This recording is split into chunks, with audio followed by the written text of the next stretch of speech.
We're definitely not going to make the mistake this time of muting the audio, so I have to go and manually stitch it in for the video. Definitely not doing that again. Probably. But yeah, Josh Strife, he's great. Literally the god of second monitor content. It just seems like a humble dude. I've never met him in person or anything, but he does really great long form content. It's oddly like soothing to just hear. He'll go back and play probably 15, 20-year-old games at this point. One of the series I watched that he does is like, was it any good? So it's going back and like, was a game I remember being really good actually good, or was it just sort of at the time it was good but doesn't really hold up? So any event, apparently he either read or saw something about Lord of the Rings, folks. You seem like you enjoyed Lord of the Rings Online. Yeah, I thought it was great. Oh my God, I read something that made me angry, like actually angry. And it was said by an Amazon executive, so obviously it made me angry. There are some people out there who are clearly not video game fans. Yeah, sadly, almost everyone who works in the like upper echelons of this is probably Amazon Game Studios, but pick a publisher.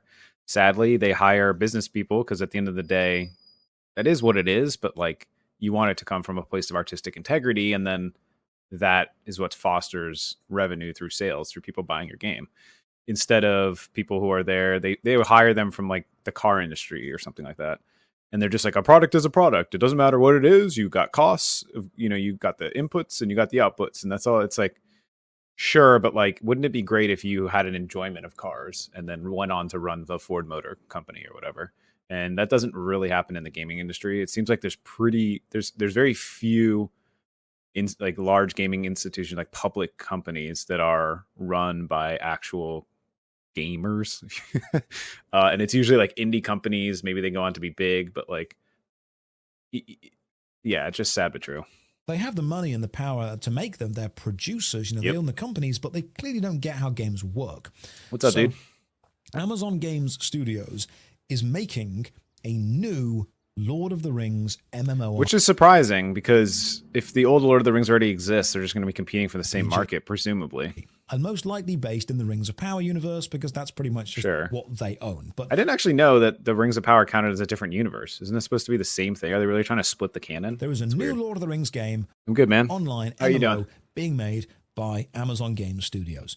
So I tweeted out, finally, Lord of the Rings Online. This is classic British humor. Very sarcastic. I appreciate it. We're excited to announce our collaboration with Embracer Group. I don't know what that is.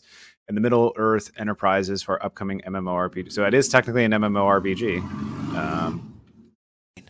Which is, of course, a joke, because Lord of the Rings Online, currently run by Standing Stone Games, has been around for like 15 years. It's a very old MMORPG. It's a very successful MMO. It's still going. It's still going. I mean, like, I don't know. It's successful in that it's still going. How successful is it? I haven't really heard anyone playing it, like in my friend circles or whatever. Like, I haven't seen much on it, but maybe it's the algorithm on YouTube that prevents me from ever seeing it, because I just don't seek it out in the first place. And I read an interview with the guy that's kind of, executive, top level within this will be the guy Game Studios, who doesn't know anything about the new gaming, Lord of the Rings MMO, the one they're making. It's a product. And he said that it's going to be a fundamentally different experience to Lord of the Rings Online. I thought, okay, that's fair enough. It's going to kind of have to be. It might not be a tab target game. It might not be an action game. Will it be, though? Does anyone believe that it will be? Okay, that's fine. And then the interviewer said, what do you think about people who are already deeply invested in Lord of the Rings Online? So what do you say if you are being a good corporate PR speak? You would say, well, again, it's a fundamentally different game. There are aspects, and you don't actually go into detail, but again, you just say vague things. Like, there are aspects of our game that are vastly different from Lord of the Rings Online, and the two can absolutely coexist, and you can enjoy both of them simultaneously. So you say something like that. And this executive dude said, well, I expect that they'll all just move over. Or you do that. Or you just look at the fucking interviewer with zero hint of irony or sarcasm or any limit to your ego and say, yeah, they're just going to move over. Like, yeah, you know that game that's 20 years old that some people have been playing for that long and have. I mean, if you're playing like a smaller MMO, you have to be insanely invested. Like those are the people who are left. I'm sure some people cycle through in and out like any MMO, but they're just gonna move over. You just expect people who have put years of their life, thousands of hours of stuff. Unironically, and with no sarcasm, this guy 1,000,000% does expect that. This guy doesn't fundamentally understand why it's newer. It's the same but newer.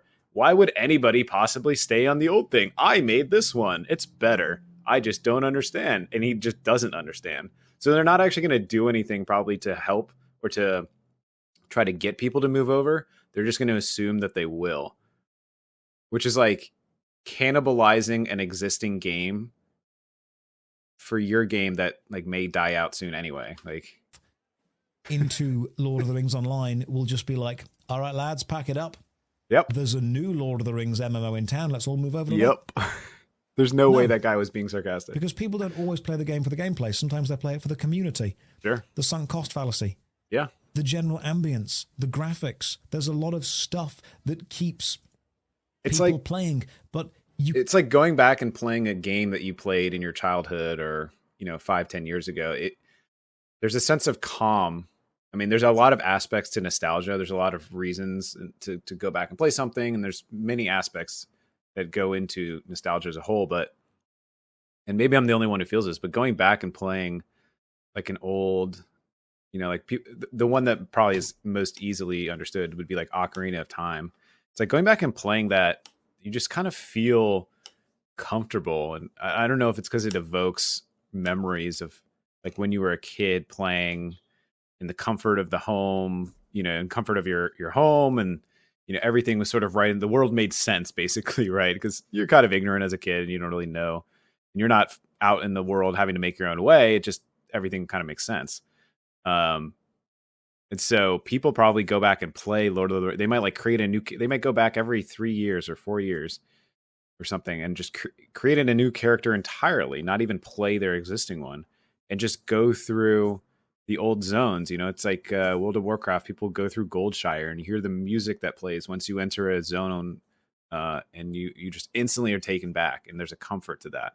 Might not be the healthiest thing, frankly, but at the end of the day, sometimes you need that. So there's a lot of, like I said, there's a lot of reasons. Expect to make a new game and have your entire community move over, because historically, that's not gone great. Remember when old school RuneScape became RuneScape 3 and everyone moved over, except they didn't. Everyone played the old version still. Or when MapleStory became MapleStory 2 and everyone moved over, except they didn't, and MapleStory 2 shut down. Or EverQuest became EverQuest 2 and everyone moved over, except they didn't, and now EverQuest 2 is on life support and EverQuest 1 is still getting expansion. I think a lot of people, I mean, I don't know specific numbers, but EverQuest 2 was kind of popular for a minute. I think it just didn't have the staying power.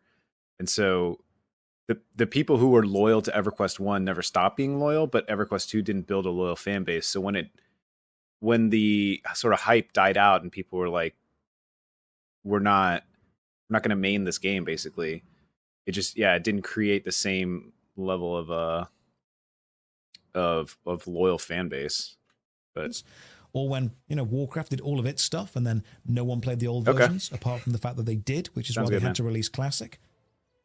There's many examples out there of MMORPGs releasing sequels or releasing different versions of themselves, and everyone going, no, I like the original. And that's totally okay. Guild Wars 2 is a good example of doing it well both ways. Guild Wars 2 is fundamentally different from Guild Wars 1, but Guild Wars 1 is still very much supported.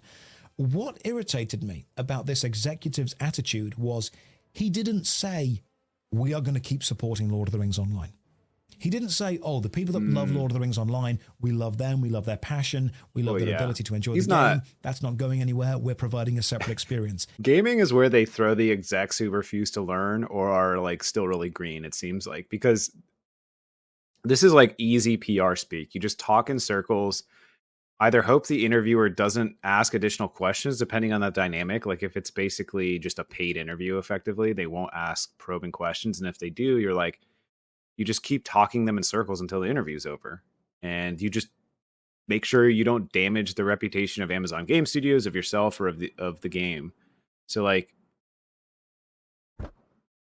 I mean, this is like easy PR. Like nobody would have known about this. No one would be talking about this at all if he just said nothing, which is what 80% and 90% of these interviews are anyway. He said, I expect them to move over, which made Standing Stone Games, the people who are currently pretty much in charge of Lord of the Rings Online, say or put out a statement effectively saying, we're not going anywhere. A little PR win here. for them. We're still here. Like the Ents, we will endure. Nice. The road goes ever on. Yeah. And I thought, you know what, Standing Stone Games, I might disagree with some of your monetization policies, but I agree with the fact that you're standing by the players. Well done. Yeah. I get that. I mean, you see how they immediately jumped on it and picked up a little quick PR win. I mean, how big or, it is whatever, but they got a free win from this doofus. They refuse to die. I might not always agree with how you're charging people, but the fact that you've made sure to say to people, hey, we ain't going anywhere, I like that. So Amazon Game Studios annoyed me because their executives showed a fundamental misunderstanding of who play MMOs and why they play them, and their attachment, their beautiful, deep, powerful attachment to a game or a community that they have played for so long. It irritated me very, very much. I mean, hey, there's a newer RuneScape. Why aren't you playing it, loser? That's what they thought about it. Yeah. I just don't think the guy gets it because he doesn't understand the industry or the people who play games. A classic game, loser? Why aren't you playing the cool game with everyone else? It's a classic difference between an executive who understands the product and the industry. Very much the energy that it's approaching people with. And someone who doesn't. It's like if you say to someone, that's all it is. Look, I love Warhammer, but more than 40K, I love Warhammer Fantasy. Okay. That was the Empire, Bretonia, the Tomb Kings, the Skaven, that kind of stuff. The old square bases. And that's coming back in the form of the old world. I very much am very, very excited about that. But when when Warhammer Fantasy Battles became Age of Sigmar, and everyone the entirety revolted. They didn't care. Games Workshop went, oh, don't worry, all of the Warhammer Fantasy people, they'll just play Age of Sigmar. Yeah, they'll just delete all, or they're just all the models that they built for hundreds of dollars. Instead, Warhammer Fantasy Battles. In regards to that stuff you mentioned on Warhammer, like you can't delete old codexes and books that people have. They're definitely not. I mean, Warhammer is an insanely expensive hobby. You spend hundreds of dollars on one army, and that's just one army. Age of Sigmar definitely rub people the wrong way, and I want to credit it to maybe the Creative Assembly, Total War games, because Total War, they released 3 of them, Total War Warhammer, which was based in the sort of end times, I believe it's called, and everyone loved it. It sold they sold a lot of copies of the game. And then I think some people then went on to look at the actual Warhammer game. They're like, what the hell is what is this? Like, this isn't, I just played this great interactive world, digital world. And now I'm going to go to the models and it's this different thing. And so I think it finally got to them. Their Games Workshop is one of those just extraordinarily arrogant companies in terms of we know what's best for the fans kind of thing. And I think it finally got to them. They got the message and they were willing to backtrack a little bit. So in any event, I'll link Josh Strife's YouTube channel and the video itself in the description. Check out his content. It's really good. And again, he is the king of second monitor content. So thanks so much for checking it out. I'll be live on Twitch for a little while longer. And thanks for watching. See y'all later.